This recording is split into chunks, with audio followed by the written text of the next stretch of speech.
to get him on the edge. He ran some. He threw some nice passes. This is a good start. This is what you want to see out of a rookie quarterback. It's time to take your calls at 888-ESPN. If you've got any questions for Coach Herm Edwards here on Amber and Ian, let's go to Rich in Indianapolis. Rich, welcome. You're on Amber and Ian. Yeah, thanks, guys, for taking my call. Listen, Coach, I'm a longtime suffering Cowboys fan, and I think just after seeing what happened the last couple Sundays, and a thing like when Parsons and Dak call out their respective teams saying, hey, just do your job out there, it's just frustrating to see that. I said, I thought that's the damn coach's job to tell these guys, look, fill the A gap, fill the B gap. It kind of called out C.D. Lamb saying, hey, he didn't really say his name, but you could tell who he was talking about. And so it's just frustrating. And so do you blame the players, or you blame the fact that the coaches aren't getting the players in position to succeed? Well, it's twofold, but I will tell you this. When you think about football, you got to look at it this way. It's coaches fed, but it's player led. Okay? The coaches feed the players with information, but the players got to lead. And I thought Parsons and Dak Prescott, what they did yesterday was good for the Dallas Cowboys. They basically called out their teammates. They called them out. They didn't call them by name, but they just called them out on both sides of the football and said, look, we're a talented football team, and they are very talented. But unless we have trust, and this is what's great about the game of football, 11 guys enter that huddle, and everyone has an assignment. And it doesn't matter how big the assignment is. It doesn't matter. It's just they ask you to do one thing. Just do your job. Look, I was fortunate to play in the National Football League. The thing that bothered me the most, that I was in fear of, is when I broke the huddle, I didn't want to let those 10 guys down. It wasn't about the coach. The coach ain't got nothing to do with it anymore. He's on the sideline. The coach can't play. We play. And I wanted to make sure that I understood what to do, and I tried to execute it as best I could. And this is what's wrong with the Cowboys right now. They are trying to make SportsCenter plays, especially against the run. They want to knock somebody in the backfield. Well, guess what? When you don't play in your gap, you get gashed. And I thought yesterday was a telling tale of where do the Cowboys go now. We're going to find out a lot about them. Do they take the advice of those players, or do they say, oh, man, it doesn't matter? And if it doesn't matter, this is going to get ugly. Malik in California. Malik, you're on with Herm Edwards. Fire away. Go ahead. Herm, I'm from Fort Ord, California. Watch really it now. Close to Seaside. You're an Army brat. Watch it now. You're an Army brat. Go ahead. Give it to me. As a coach, do you always have an expectation to win every game? Now, I'm looking at the Cardinals, the Arizona Cardinals, and they're a good team, not a great team. At what point do you say, hey, we're going to reach our potential, and that's good enough? Or do coaches have this illusion that you're going to win every game? You prepare your team to win. And when that's not part of the equation, you know what you do? You do like you're doing. You become a fan. Get out. You retire, or you do something else. Once you think that you can't win, or we're only supposed to win this many games, see, you have no idea. You prepare every week to win. That's what you. It's like being a parent. You regardless of how old your child is, you're always trying to raise your children to be successful. And it's a hard world. And the National Football League's hard. And so you try to win every game. That's the object of it all. If not, then you know what? Then don't be on the team. Hey, Coach, yes. Well said. By the way, you've got daughters. Yeah. My wife is out at Oregon moving my oldest in. She's boy. a duck, right? So she's out moving in, rowing to be an Oregon Duck. I have homecoming this weekend with my youngest daughter. Any advice on hair, heels, dress needs altering? I am truly a girl dad this weekend, Coach. No, help. I get it. You know what? What you're going to realize, we visited my daughter this week at Texas. She's at Texas. She's a freshman. She actually works for the football team. She's on the sideline during the games doing filming and stuff for them. Love it. And you sit there and you watch your daughter. I didn't get to go to the game, but I saw her before the game because I had to come to the studio. And you go, wow. She was born in New York. I remember when she was a little baby. Now she's a little grown woman, and you just smile. And you go, wow, that's my daughter. And I'm proud of her now. Well, I am proud of my daughter. Send your daughter up here. Just have her drive up to Dallas, please, and pick out some heels. Let me tell you something. Let me tell you something, my friend. You can't hug them enough, man. Amen. You got to hug your babies, boy. Ain't no doubt. Coach, till next week. Enjoy Monday Night Football. You got 2 games tonight. Know you love it. Guys. Appreciate you. See you, man. Herm Edwards here with us. With Mark Zeno and for Amber Wilson, I'm Ian Fitzsimmons. How one player saved his team season and maybe his head coach's job in Week 3. We explain that right here on ESPN Radio. Hey, it's Michelle Smallman, and coming up Tuesday, the Panthers say they won't trade Bryce Young, but I'll tell you why they need to move on from him, and quickly. It's on Sportsmanlike, 6 a.m. Eastern, right here on ESPN Radio, ESPN2, and ESPNU.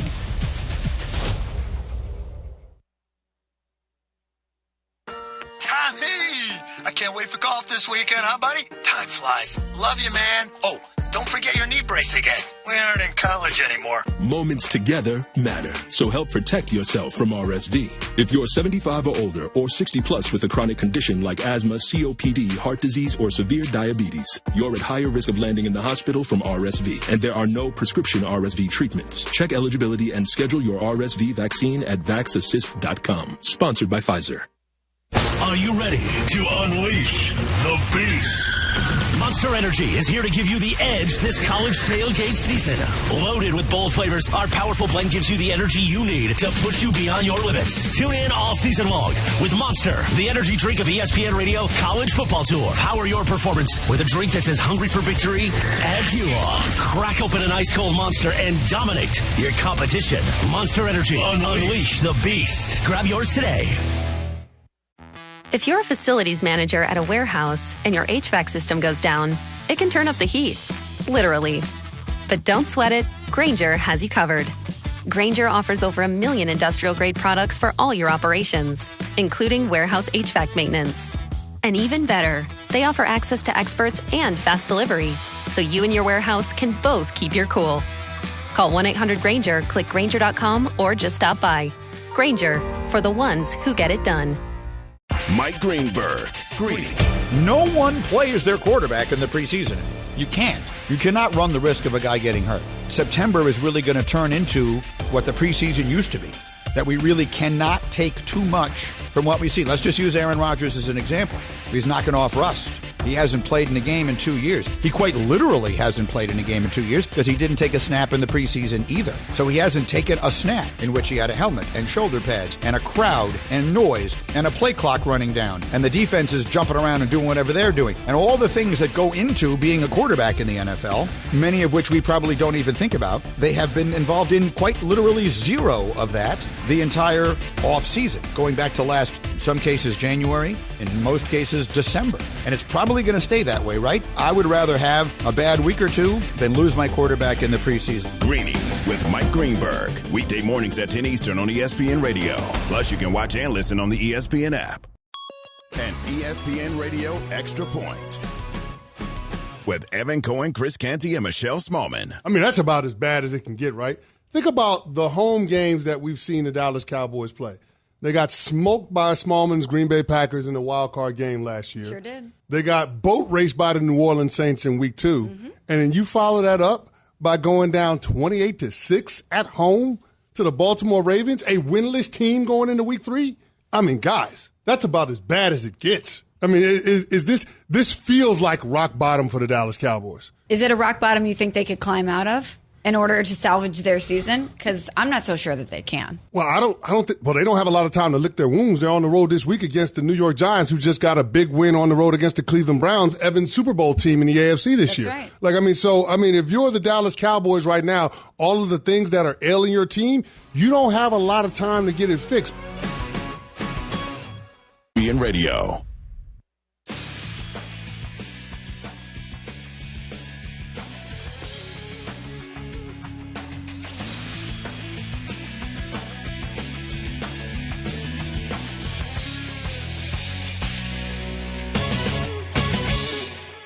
The Eagles bounce back in crunch time against the Saints. He's got Barkley to his left. First and goal at the 4.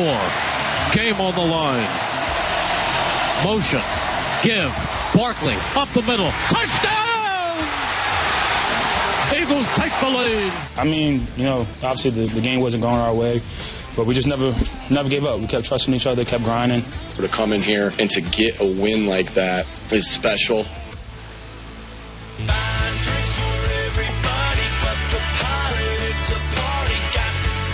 It was a strange one. You had that hoodoo that they do, the little voodoo down in New Orleans, where they damn near sacrificed their young in the 700 level. But the Eagles went in and got a W, 15-12. It was not pretty, but they found a way. With Mark Zeno in for Amber Wilson, basically till Thanksgiving. I'm Ian Fitzsimmons. You're on the ESPN Radio, the ESPN app, Sirius XM Channel 80. And Zeno, Saquon Barkley was a big reason, not the reason, but a big reason that the Eagles lost the previous week.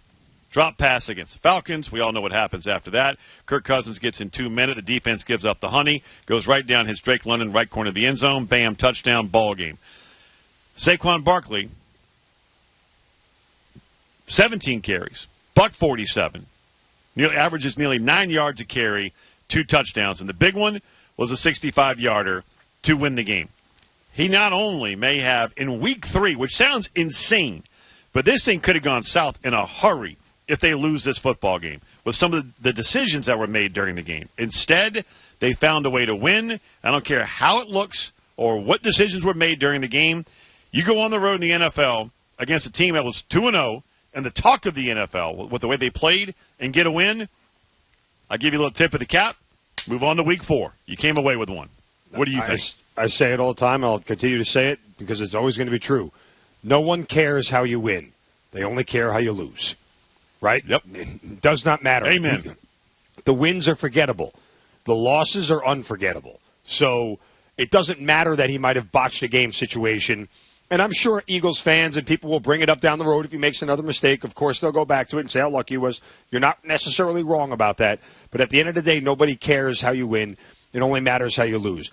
They live to play another day. And, oh, by the way, it was one of those games. You talked earlier about how the NFL is just a week-to-week league. Nothing about this game on paper said the Eagles should win. It was a horrible situational spot for the Eagles, going on the road on a short week after a Monday night bad loss to a team that had thrown for 8,000 yards and scored 747 points in the first 2 weeks of football against the bad defense. Eagles. And playing good D. Right, against the bad Eagles pass defense that a week ago let the Falcons march the length of the field in about 45 seconds to win a football game all through the air. I mean, nothing set up well for the Eagles here. And the fact that they came out and won the game says a ton about that team and those players, and particularly Jalen Hurts and what he's able to do at times, put the team on his back, carry him, and get him to a win. So, I mean, it's very much one of those things where you live to play another week, right, if you're Nick Sirianni. He's got to get a better grasp of control on this thing. It just doesn't feel like he's in control right now. Like everything is just breaking down right in front of him, and there's no good answer as to how it's all going to start to fall into place. Quick Monday Night Football update. Bengals lead now the Washington Commanders, 11:37 to go in the first quarter, 7-zip, and we have cashed a ticket. Mark Zeno gave out earlier when we had Lance Taylor on, a Jamar Chase anytime touchdown. He just scored on a touchdown pass from Joe Burrow. Again, Bengals lead 7-zip. We have taken one ticket to the counter, and that's what we always love to do. Cash a ticket. Zeno, Thanks, golfers Zeno. clap for Let's you. go. Well done. Well done. I mean, listen, not my first rodeo. I've done this before. The goal is to get more right than wrong. Hey, if you hit around 60%, you are living large when it comes to handicapping. Also, Buffalo leads Jacksonville 13-3. Jags go all the way down to the red zone, and what do they do? Can't punch it in. Kick the field goal. That is not going to work in Buffalo. Kicking is for losers. Remember that. 13-3, 9:13 to go in the second quarter. Here's Chris Canty, host of Unsportsmanlike, on what he thought of the Eagles and their head coach, Nick Sirianni. I think Nick Sirianni will be the reason why the Philadelphia Eagles don't make the playoffs. I mean, it is. I can't get this out of my head, Smalls, but Nick Saban said it once upon a time in a documentary called The Art of Coaching. He said, good players can't overcome bad coaching. Mm-hmm. That is the position that Jalen Hurts is constantly in with Nick Sirianni as his head coach. And I don't know how you get past that. The only way to get past it is to move on from the head coach. And it doesn't seem like Howie Roseman wants to do that. So if Nick Sirianni remains the head coach for the Philadelphia Eagles throughout this season, they're not going to accomplish anything of consequence, and they're probably going to be on the outside looking in when it comes to the postseason. All right, here's where I'll push back on that. If Saquon Barkley catches the ball last week, they're undefeated. What's the tone then? Come on. Like, I love CeCe, man. And he and I get along really well, but sometimes I'm just out over your skis. It's week 3. Can we stop about playoff predictions in week 3? You know how many times I watched the Giants go 6-2 in the first 8 weeks and miss the playoffs? Right? That's after being 8 weeks of football, and it still happens. I mean, it's too early to start talking about who's going to be in the playoffs and who's not and what's going to happen. I mean, there are so many things. Anybody have the Tampa Bay Buccaneers winning the NFC South in their dance card last year?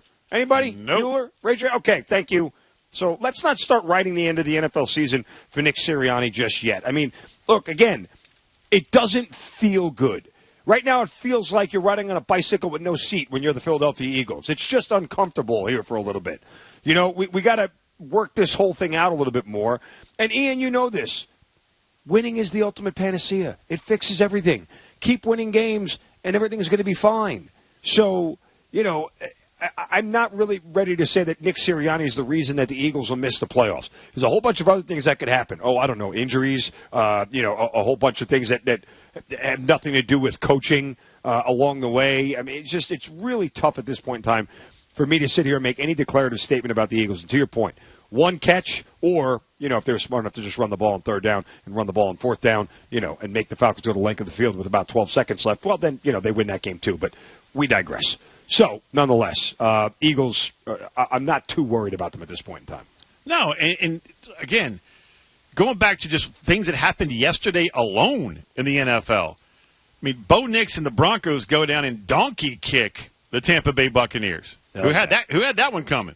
Carolina hanging a 36 spot out in Vegas. Who had that one coming?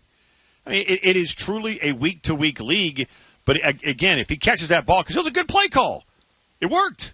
Except sometimes players have to be held accountable. And not only did Saquon Barkley not catch the ball last week, but the defense gave up the honey of 70 yards. So that's Big Fangio. Bottom line is, man, if they're undefeated, we're not having this conversation. But Saquon Barkley didn't catch it, and now here we are because of some questionable, and they were questionable. Man, I was saying the same thing, like, what are you doing, Nick? Right?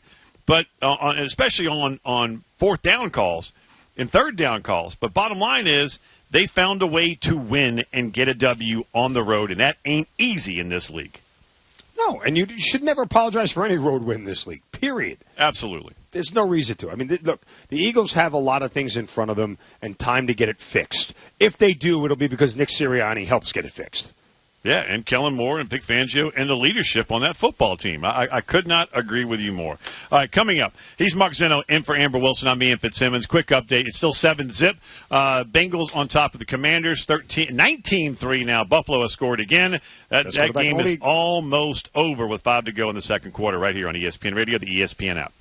Greeny. Right now, Baker Mayfield is just decidedly a better player. I can't think of anything worse you could possibly say if you were a Cleveland Browns fan. Weekday mornings at 10 Eastern on ESPN Radio. Gear up for game day with GNC. Just like your favorite college team prepares for their matchup each week, you can get ready to crush your fitness goals with GNC. Your coaches are in stores, ready to help you build muscle like a linebacker or slim down after a tough season. They have everything you need, including all the top brands, the new flavors you crave, the hottest protein, pre-workouts, creatine, and more to tackle your fitness goals. Don't wait for the final whistle. Fuel your fitness at GNC. Visit your local GNC or GNC.com today. Hey football fans, with BetMGM's Second Chance promotion, you'll get your stake back if your first touchdown scorer scores second. BetMGM and GameSense remind you to gamble responsibly. See BetMGM.com for terms. 21 plus only. This U.S. promotional offer not available in Mississippi, Nevada, Ontario, or Puerto Rico. Gambling problem? Call 1-800-GAMBLER. Available in the U.S. For New York, call 877-8-HOPE-NY or text HOPE-NY 467-369. For Arizona, call 1-800-NEXT-STEP. For Massachusetts, 1-800-327-5050. For Iowa, 1-800-BETS-OFF. For Puerto Rico, 1-800-981-0023. Subject to eligibility requirements. Partnership with Kansas Crossing Casino and Hotel. Carlin versus Joe on ESPN Radio. My parents had 5 kids in 7 years, and then me 8 years later. Maybe your parents were like, all right, finally, let's get down to work here. This will be our masterpiece. You know a funny story? I asked my mom the last time I went out there, how ticked off was Dad? Quote, your father was fine. I was livid. Carlin versus Joe. Weekdays at noon Eastern on ESPN Radio, the ESPN app, and on SiriusXM Channel 80.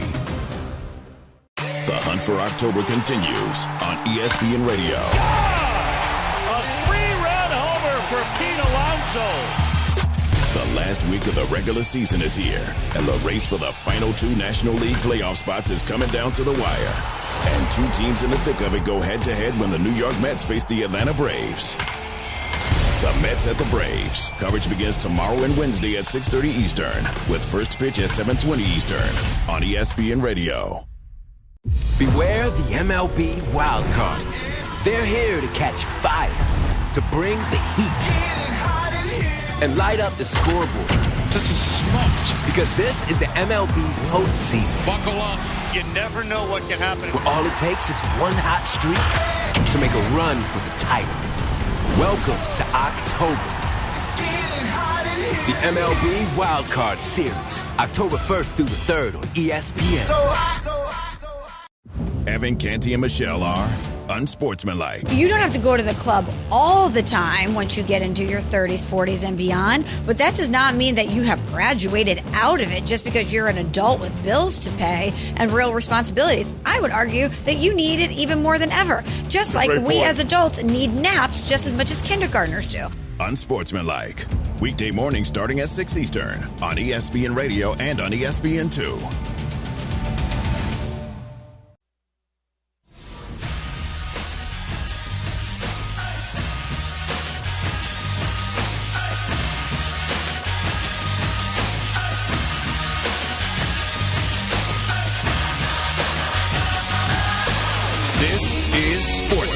I'm Jim. Basketball week 3 in the NFL, capped by a pair of Monday night kickoffs. Buffalo Bills are just putting it on the Jacksonville Jaguars in Orchard Park in a game on ESPN, I should say. Josh Allen has a pair of touchdown passes. The most recent, 24 yards to the rookie Keon Coleman. They lead 20-3. Allen to Dalton Kincaid as well, and James Cook a 7-yard touchdown run. Bills 3 touches, 3 touchdowns. The other game on ABC, Commanders and Bengals. Joe Burrow to Jamar Chase, 41 yards on the touchdown. Bengals up 7-0, but Washington does have the ball inside the Cincinnati 5-yard line, looking to get even. Baseball, Phillies looking to clinch the NL East for the first time since 2011. They're well on their way, up 6-1 on the Cubs, playing the 7th inning. JT Realmuto and Kyle Schwarber have gone deep for Schwarber, his 37th of the season. In a game on ESPN Plus, the Mariners and Astros early going are scoreless. A Houston win clinches the AL West, seeking their 4th straight division title, 8th consecutive postseason appearance. The Mariners, by the way, 2 games back of the Royals and Tigers for the final 2 wild card spots. And then you have the Diamondbacks and Giants. Arizona tied with the Mets for the last 2 NL wild card spots. Rockies outfielder Charlie Blackmon announcing he'll retire at season's end after 14 years in the bigs. In college news, Utah State to accept an offer from the Pac-12. UNLV to remain in the Mountain West despite an offer from that same Pac-12. Hey, it's your resident Super Bowl champ, Chris Canty. Coming up Tuesday, I'm still not over how bad the Cowboys were on Sunday, and I'll tell you why it'll have a lingering impact on the rest of their season. It's Unsportsmanlike, 6 a.m. Eastern, right here on ESPN Radio, ESPN2, and ESPNU.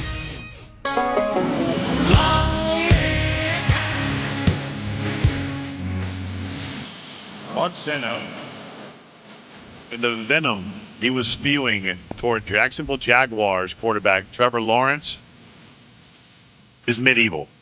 And we're just going to take it right to the air here, right after this Monday Night Football update. Zeno's in for Amber Wilson. I'm Ian Fitzsimmons. Thanks for spending part of your time, whether it's day or afternoon, no matter where you are with us here on the ESPN app, SiriusXM Channel 80. We now have a tie ball game in Cincy. Brian Robinson touchdown from the half-yard line. The Commanders have tied the game 7-7 with the Bengals. Bills lead 20-3, 5 minutes to go in the first half. And the Jags have just gone for 4th and 1 on their own 39. They're minus 39 and did convert. They are destroying the Jaguars right now, 20-3. Zeno. Did you see that? Did you see that? Another 4th and 1 where a QB sneak got it? Woo! Shocker. All right, for people who may have maybe just tuning in, you went on a rant earlier also about a team that you cover day in, day out, the Atlanta Falcons. You were there for Sunday Night Football last night, Chiefs-Falcons, and you had a few choice words for head coach Raheem Morris at his press conference today, involving what?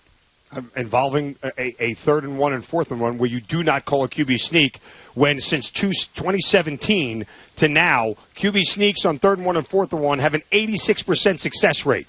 When you don't run a QB sneak, that drops to 69. Last time, that's a pretty big delta.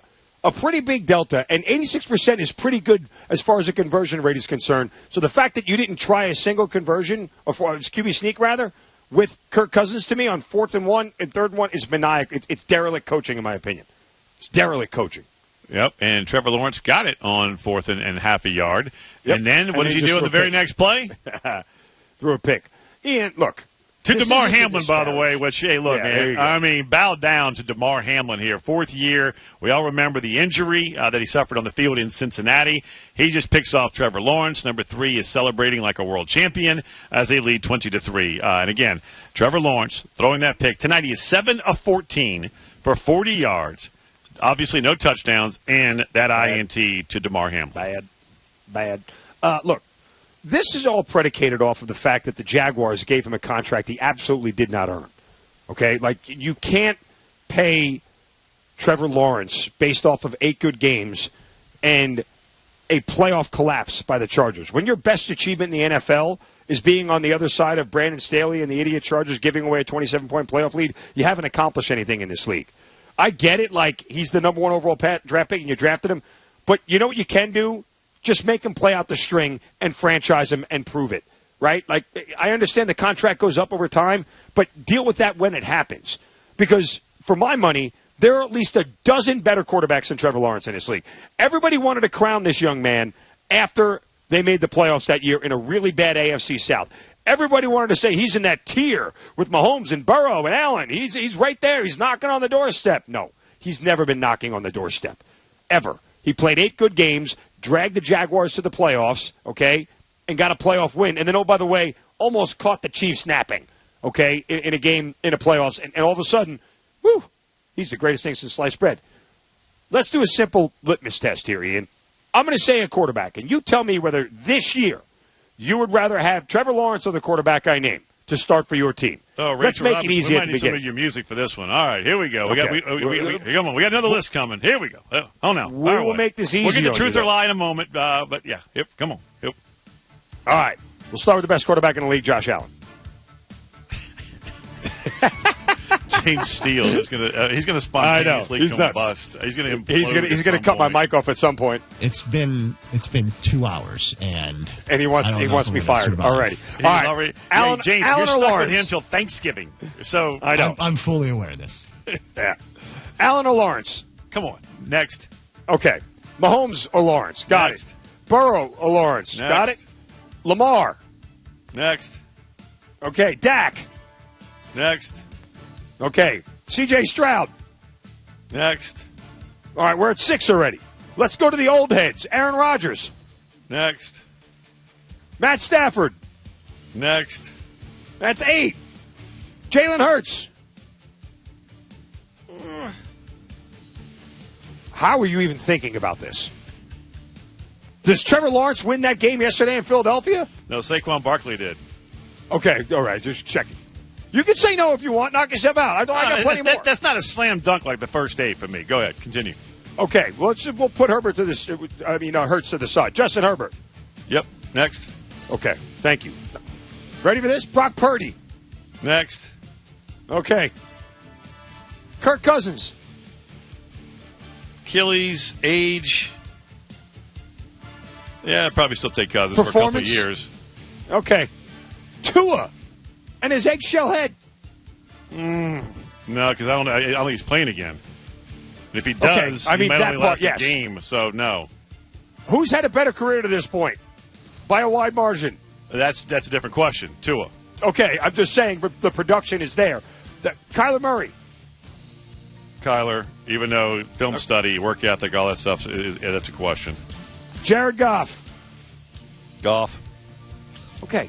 There's We're through half the easily league 12. almost. Yeah. Easily 12 quarterbacks better than Trevor. He's not a first tier. He's not even a second tier. He is a third tier quarterback in this league.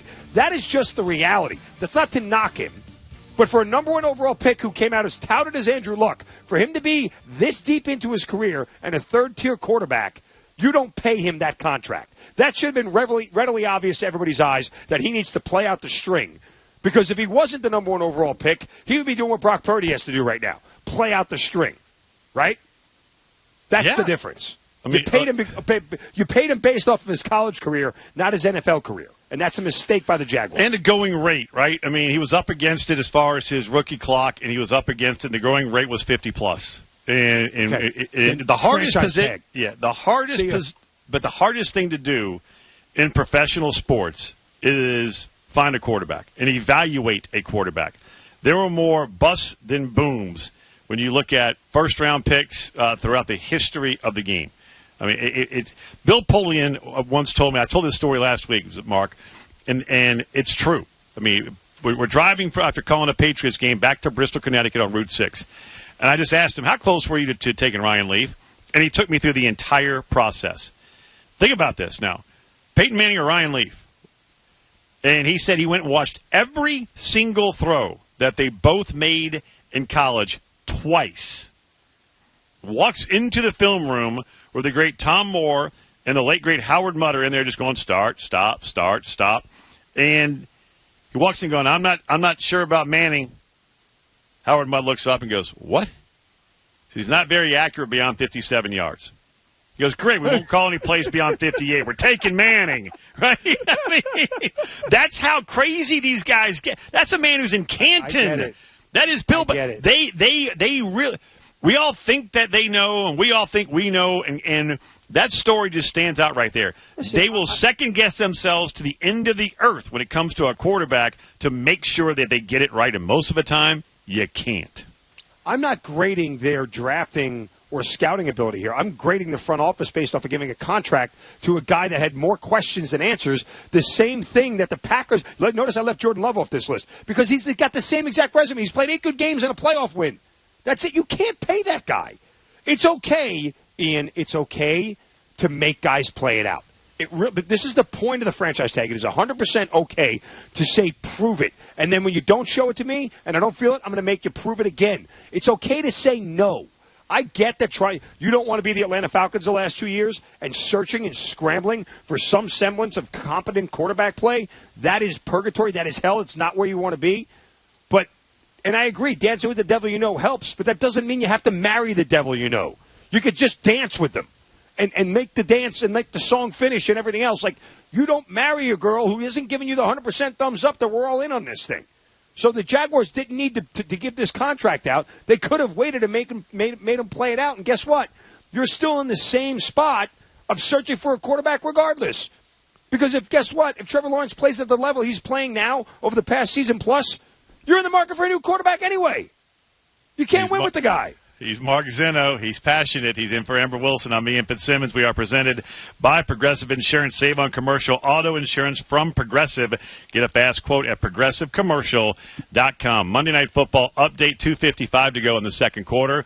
It should be right now 27-3. Bills on top of the Jaguars. Josh Allen hit James Cook in stride. Beautiful throw. That was a great throw by one hell of a quarterback. But overthrew him. No, I know. If your boy Curly Q over there threw that ball, you'd be screaming at the receiver. Last year, that was all the receiver's fault, right? Yeah, okay. Just checking. Well, the Georgia Bulldog and James Cook should have caught that for 6. Didn't. Think so? It is still right. 20-3. Just over 2 minutes to go, right before about 2.5 to go in the first half. 3rd and 9 for the Bills. And the other Monday Night Football game started the second quarter. Cincinnati and Washington tied at 7. You had a Joe Burrow to Dalton Kincaid. That was Josh Allen to Dalton Kincaid. Joe Burrow to Jamar Chase. Anytime touchdown, we cashed a ticket. Thanks to Mark Zinno on that. Jamar Chase with the reception. And Brian Robinson has a 1-yard touchdown run for the Washington Commanders. Hey, Ian, real quick. You remember when we had LT on earlier? What I tell him the bet I would have made? Bills in the first half? Yep. Yeah, giddy up. That's another one I cashed. And, by the way, that would be get the 26-3 extra point pending. Bills touchdown right before the 2-minute warning. Lance Taylor, one of our favorite handicappers, joins us every Monday. And Zeno did say, hey, you might want to take – it was during the break. You might want to take a little gander at Bills in the first half. What was it again? Was Bills it -3? Yeah. More likely to miss the playoffs. Jaguars or Bengals? Oh, Jags. Not even close. Again, they play in a much easier division. They got room to make this thing up. I don't think the Bengals do. I think the Bengals miss the playoffs. I told everybody that all summer long. I'm still writing out Joe Burrow until he's eliminated. That dude can elevate a squad as well as anybody. All right. Since we moved off of and got onto Zeno's rant about how awful Trevor Lawrence is, truth or lie, we'll hear from coaches, players right here, and we'll tell you if they're lying to you or telling the truth on ESPN Radio. Hey, what's happening? It's Q Myers from Game Night here on ESPN Radio. Coming up on the show tonight, we'll recap all the action and all the unexpected outcomes from Week 3 in the NFL that gets wrapped up this evening in doubleheader style. Who or what stood out the most? We'll answer that question and more. Join me, Q Myers, and Emmett Golden for Game Night, starting at 10 p.m. Eastern here on ESPN Radio and the ESPN app. If you're a facilities manager at a warehouse and your HVAC system goes down, it can turn up the heat, literally. But don't sweat it, Grainger has you covered. Grainger offers over 1 million industrial-grade products for all your operations, including warehouse HVAC maintenance. And even better, they offer access to experts and fast delivery, so you and your warehouse can both keep your cool. Call 1-800-GRAINGER, click Grainger.com, or just stop by. Grainger, for the ones who get it done. Hi, I'm Reese Davis, host of the College Game Day podcast. On the latest episode, Pete Thamel and I visit with UNLV head coach Barry Odom. He has the Rebels ranked in the coaches poll. Tune into College Game Day wherever you get your podcasts. I'm Clinton Yates, kiddos, host of the podcast ESPN Daily. Every weekday morning, I'll bring you the best sports story you'll hear all day. Today on ESPN Daily. Bengals quarterback Joe Burrow seeks his first win of the season tonight against the Commanders. Ryan Hawkinsmith takes us back to the moment that he almost abandoned football forever and how Burrow achieved the comeback he did to be the football player he is today. That's ESPN Daily. Follow us and listen wherever you get good podcasts. This is Freddie and Harry. I do believe this organization has failed Bryce Young. I do believe he has great football in him at some point. If you're Bryce Young and you see everything that has transpired over the last year and also these first few games of the season, you're saying, okay, how can I get on the track where I need to be to function as a quarterback in the NFL and also prolong my career? Check out more from Freddie and Harry weekdays at 3 Eastern on ESPN Radio and the ESPN app. ESPN Radio Sports Beat with Freddie Coleman. There are plenty of people to be happy for when it comes to the first 3 weeks of the National Football League. I'm going to give you two who played the same position, who have been star-crossed, and now have made their teams better than anybody could have realized. That is Sam Darnold, the quarterback of the Minnesota Vikings, and Justin Fields, the quarterback of the Pittsburgh Steelers. I'm going to start with Sam Darnold first, and believe me, as a New York Jets fan, I'm really, really happy for him because for the first time in his NFL career, he knows exactly what proper coaching looks like when you're a starting quarterback. Now, he got a little taste last year as a backup quarterback of the San Francisco 49ers behind Brock Purdy in San Francisco with Kyle Shanahan. But it's great to see him flourish with Kevin O'Connell, one of the better coaches nobody talks about in the National Football League. When it comes to Justin Fields, everybody should be rooting for him after what he went through in Chicago. And yeah, a lot of that was his own doing. The fact he's been able to make it very difficult for Russell Wilson to get his job as a starting quarterback in Pittsburgh, those are two guys you can really root for, no matter who you root for in the NFL. It's one thing if you're University of North Carolina and you have James Madison come to your home field, you pay them $500,000, and you give up over 50 points in the first half on the way to giving up 70 points in a 70-50 loss. Man, that's a big, big check to write to give up 70 points if you're North Carolina to James Madison, who just became an FBS school not too long ago. But afterwards, a number of people left in the locker room left believing that the 73-year-old head coach of North Carolina, Mack Brown, had planned to step down. He said 2 days after that on Monday, it was a misinterpretation while taking full responsibility for the rumors that swirled after that whole loss to James Madison. Mack Brown is a really, really terrific coach. He's an even better person. I've had more than a couple opportunities to interview him and talk with him about football and life. But sometimes life comes at you and you got to get out of the way. You have to know how much of that is closer for Mack Brown and North Carolina football. For the ESPN Radio Sports Beat, I'm Freddie Coleman. SEC Network.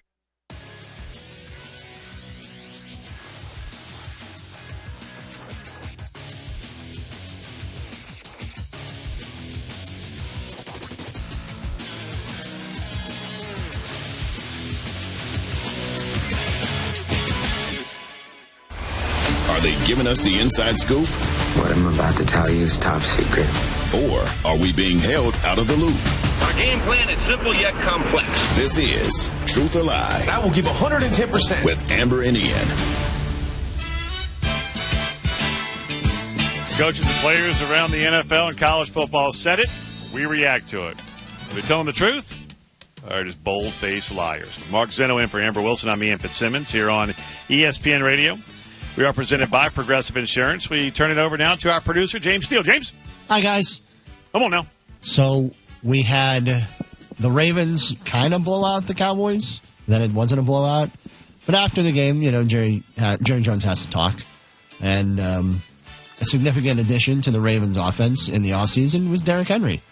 And he was linked to the Cowboys in the offseason because the Cowboys kind of need a running back. Maybe still kind of need a running back. And Jerry was asked why they didn't bring in Derrick Henry. And here's what he said. We couldn't afford Derrick Henry. Why not? You could. Yeah. I don't know. Why can't you buy a mansion when you live in a different kind of house? We couldn't afford it. We can't make that all fit. It's as simple as that. Ian, truth or lie? The Cowboys couldn't afford Derrick Henry. Blatant lie from old Jera. You could have. You just didn't. And you could have had him in April, May, if you wanted to, but you didn't. So, look, they're paying Trey Lance over $5 million to do nothing. And guess who represents Derrick Henry, who trains in the offseason in the Dallas-Fort Worth area? Made it clear he would have loved to have been a Cowboy. For a team that didn't even draft a running back, didn't even pick a running back up as an undrafted free agent after the draft. Could have had Carson Steele and Crocky J as pet gator. No, didn't do it. Todd France represents Derrick Henry. You know who else he represents? Dak Prescott. You could have figured out a way to have Derrick Henry be a Dallas Cowboy. Blatant lies, I mean, I don't want to say it's a half-truth in a sense that, it might have had to come at the expense of somebody else. Okay. To get Derrick Henry, CeeDee Lamb, and Dak all in this year might have been an issue. I don't have the greatest grasp of their cap situation. I haven't looked at it, to be honest with you. It wasn't good, but they borrowed from Peter to pay Paul about as well. Right. As any look, team you in can the make National anything Football work, League. right? You can structure things a certain way, one way or another, to make it work. I certainly understand that. I mean, Dak Million could literally have a $100,000 cap hit this year if they wanted to structure it that way, right? That's. So, but still, I just look at this objectively and go, I mean, they just didn't prioritize having him more than they did Dak or and running CD, game. And I understand that. A 2-year contract, $16 million, only $9 million guaranteed. The Dallas Cowboys could have easily figured out a way to match that. Easily. But that's just me. And we're moving on. The biggest upset of yesterday probably was the Panthers beating the Raiders. And after the game, Raiders head coach Antonio Pierce questioned the effort of some of his players.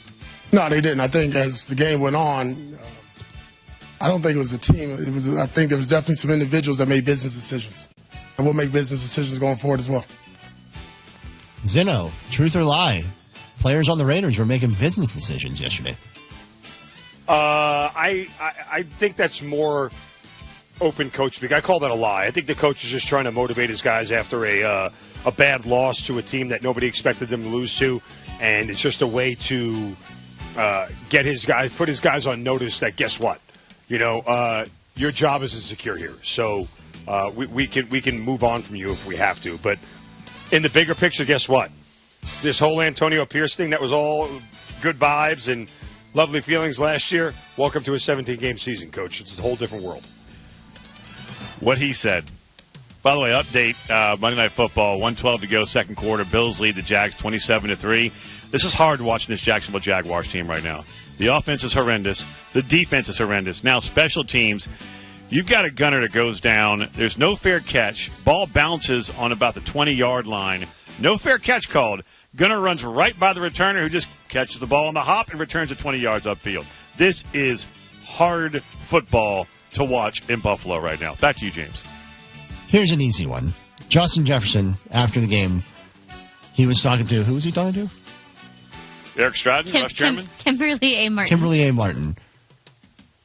and broke down what happened in the Vikings-Texans game pretty succinctly. Defense wins games, man. That's what happens. When defense comes to play, we score, and they don't score at all. We just got to keep balling. Ian, truth or lie, that whenever the defense doesn't allow the other team to score, and you also score a lot of points, that you win games. Truth or lie? Was that his alter ego, Jess, or Justin Jefferson? Which one was that? I'm guessing Jess, right? So, yes, that is the truth. When you score more than the opposing team and your defense holds them to a minimal number, then yes, you tend to win football games. But that Minnesota defense, we talked to their defensive tackle, horrible Harrison Phillips, who is one of the leaders on that squad.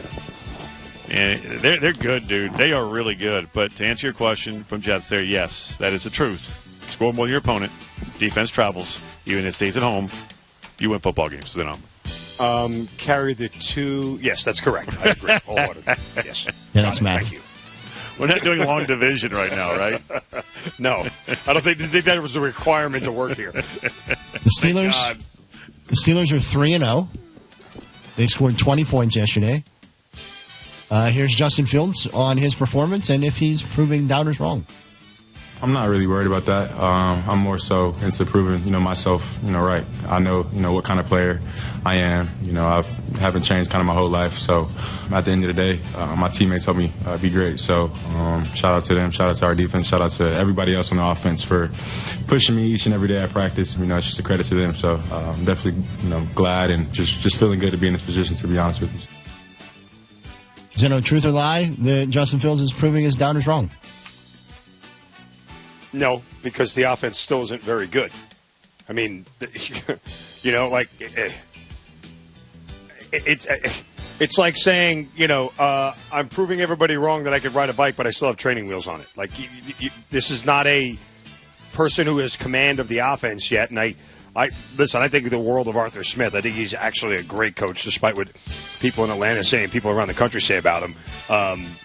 But this is not a guy who is carrying this offense. They're winning. I don't want to say they're winning in spite of him. They're winning with him, but they're not a great offense. So I don't think he's proving any doubters wrong. I think it's actually more the opposite. Like, you're kind of filling into that, like, this is all this offense is capable of. You want to prove your doubters wrong? Show me a game where you put up 30. Like, that would start to prove doubters wrong. But I see him getting better every week. So I'm going to go. Well, it can't get worse. Truth a little bit. Yeah, but going back, and I'm with you on Arthur Smith. I think he is so underrated, underappreciated, just because of what happened in Atlanta, and he did not have a quarterback. We all know that situation. But, man, Justin Fields, week to week, is getting a little bit better and a little bit better. And yesterday, 25 of 32 for right around 250 yards. Had the one pick, wasn't 100% his fault, and a tud. He's getting better and better under Arthur Smith. So, and, hey, they're 3-0. Hello. That's a good football team, man. They can run it, and defense travels. Going back to Justin Jefferson's point about defense, Mark. Yeah. It's little things. There you go. By the way, can I add one more thing real quick? Please. The more I watch Doug Peterson coach, the more I'm shocked he actually won a Super Bowl. He is so bad. Boy, it's so hard bad to watch. It really is. The Commanders, by the way, have now gone up 14-7 in Cincinnati. 11:31 to go in that game. This is ESPN Radio. We appreciate you being here on the ESPN app and Sirius XM Channel 80. Greeny. Right now, Baker Mayfield is just decidedly a better player. I can't think of anything worse you could possibly say if you were a Cleveland Browns fan. Weekday mornings at 10 Eastern on ESPN Radio. When you switch and save with Progressive, you could use that money towards going to see your favorite team in the playoffs. Progressive cannot guarantee that you can go see your favorite team in the playoffs. Drivers who switch and save with Progressive could save hundreds on average, but we cannot guarantee that your favorite team will make the playoffs or even finish with a winning record. They could easily lose more than half their games and finish in the cellar because they stink badly and haven't made the playoffs in years. Savings? Very possible. Playoffs? Highly doubtful. Switch and see if you could save at Progressive.com. Progressive Casualty Insurance and Affiliates. Not available in all states. We cannot be held liable for your favorite team's terrible and frankly embarrassing performances now or ever. Well, here we are again, and I got to tell you, Jim, this match has me really concerned. Here we have a powerful heavyweight, a train, weighing in at 6,000 tons. And this hasty lightweight challenger, a car, at just 1.5 tons? This does not bode well for the car or the people in it. It's no contest. Every day, people are injured or killed trying to beat a train at rail crossings. See tracks, think train. The Baseball Tonight podcast. When you talk to other Dodger players and they talk about Ohtani, it's almost like they're discussing a being from another universe that they can't comprehend. I mean, that is how much better he is than anything that they've ever seen. Without a doubt, the greatest game ever. Who's going to top that? 6 for 6, 3 homers, 10 RBI, and hit 2 milestones 50-50. The Baseball Tonight podcast is on the ESPN app or wherever you listen to podcasts. I'm a 40-year-old man that walked in there to get his high school diploma. It was very hard for me, but Miss Araceli, she gave me direction. At age 47, Marco finished his high school diploma. 50% of getting your high school diploma is walking through those doors. The other 50% is doing the work. No one gets a diploma alone. If you're thinking of finishing your high school diploma, you have help. Find free adult education classes near you at finishyourdiploma.org. That's finishyourdiploma.org. Brought to you by the Dollar General Literacy Foundation and the Ad Council.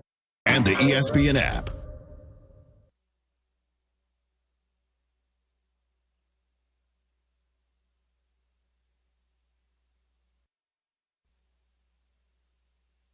This is SportsCenter. I'm Jim Basco. My things have gotten out of hand in Orchard Park, New York. The Buffalo Bills are rolling it up on the Jacksonville Jaguars, now up 34-3 with 19 seconds to go in the opening half. 5 Bills drives have equated to 5 Bills touchdowns to 5 different players. Josh Allen, the common thread here, 22 of 28, 247 yards, 4 touchdown passes. He's also run for 22 yards. And Damar Hamlin has an interception of Trevor Lawrence. All Bills looking to go to 3-0 while the Jags are winless, and they look like they're well on their way to 0-3. Meantime, the other game, that one on ESPN, Commanders and Bengals on ABC with Washington up top, 14-7. Brian Robinson, Austin Eckler have touchdown runs for the Commanders. Joe Burrow to Jamar Chase, 41 yards. The Bengals touchdown. Cincinnati looking to avoid an 0-3 start for the first time since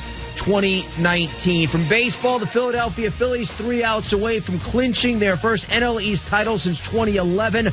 Up on the Cubs 6-2, playing the bottom half of the 8th inning. JT Realmuto and Kyle Schwarber have gone deep. The Houston Astros looking for their 4th straight division title tonight, opening the series with the Mariners trailing Seattle 1-0 in the 3rd. That game on ESPN+.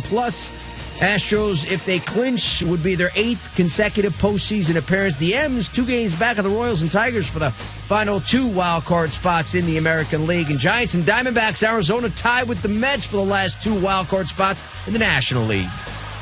Hey, it's your resident Super Bowl champ, Chris Candy, coming up Tuesday. I'm still not over how bad the Cowboys were on Sunday, and I'll tell you why. It'll have a lingering impact on the rest of their season. It's Unsportsmanlike, 6 a.m. Eastern, right here on ESPN Radio, ESPN2, and ESPNU.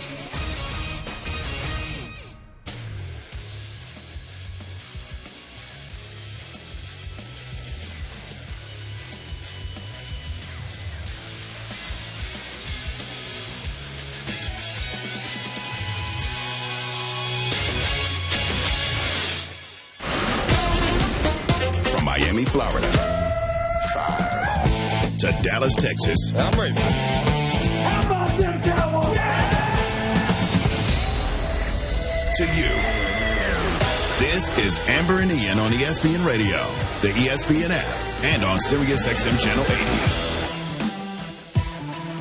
80. Almost to the half in Buffalo, where the Bills lead the hapless Jaguars 34-3.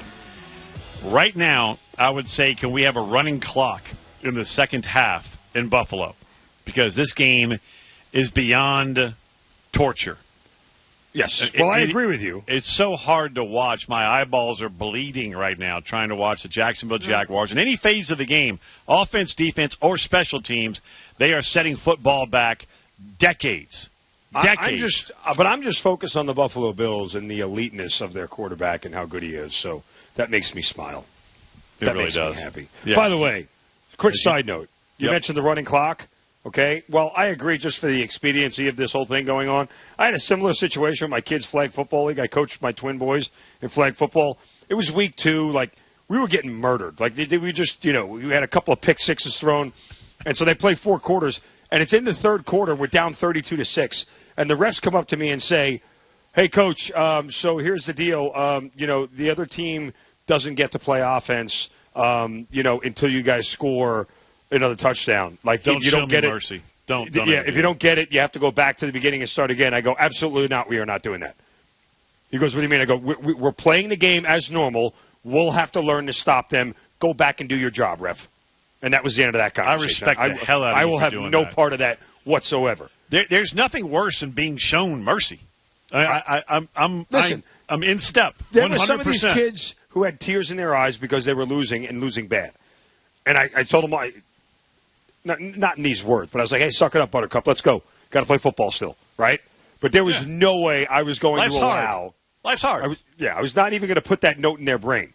Let's figure out how to stop them. Go cover somebody, make a play, and let's get the ball back. There was no way I was letting that happen, period. We'll hear from Dak Prescott and Micah Parsons coming up in a moment, but now you just triggered a memory.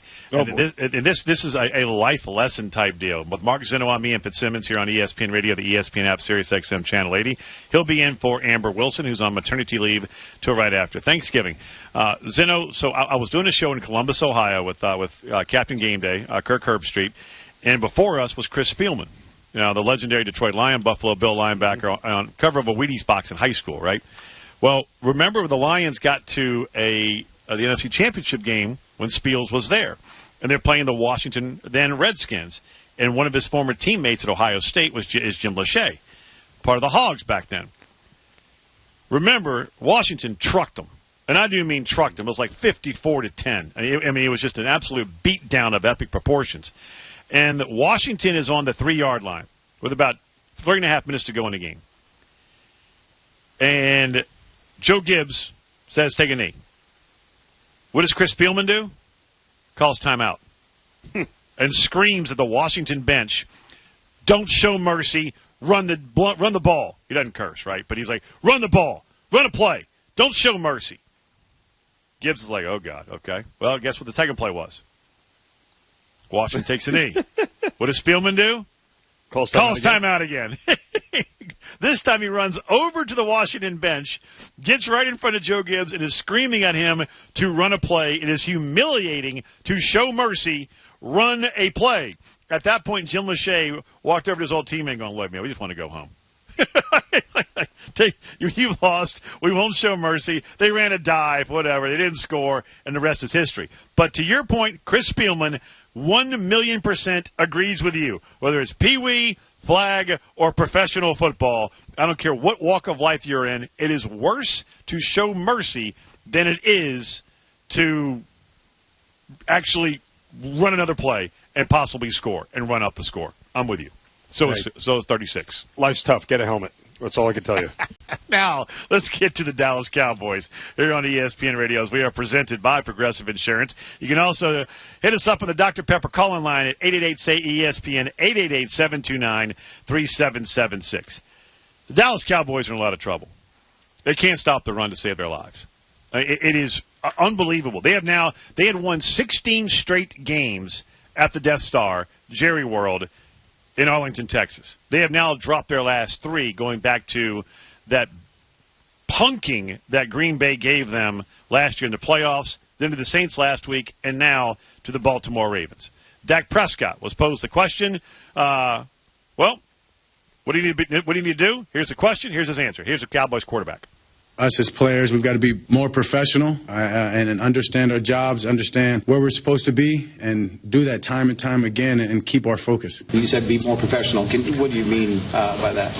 Yeah, but by knowing where you're supposed to be, knowing your reads, knowing where you're supposed to line up, knowing your routes, knowing your route adjustments versus certain coverages. Every part of what being a professional is. It's doing your job and being prepared for every part of the job, however it may come. So time away from the building to being in the building, just being a pro and understanding that you can only get so many practice reps, but you can watch the film, you can do all these other things that will help make up for it, and we just got to be more focused. What did you hear there, Zeno, from Dak Prescott? I heard him trying to be a leader of his team, trying to let his guys know that their performance is unacceptable, trying to let everybody know it's all 53 guys, it's not just one. And even though he's the quarterback and he's the guy standing up there answering questions, he's accountable for everybody, and he's doing that. In the same respect, he's also telling everybody, we got to be better. And I don't think any of the guys in that locker room are looking at him with a side eye, like he said. So they're all aware how bad they played. Dak didn't say anything that wasn't true. Nothing Dak said was a shock or a surprise or a lie. It's pretty readily obvious to even the most academic football fans that the Cowboys didn't play well yesterday. So this is the guy that they need to rally around. Dak's the guy that everyone's going to look to. He's the guy that's going to be able to sort of turn this thing around, even though it's only 3 games in.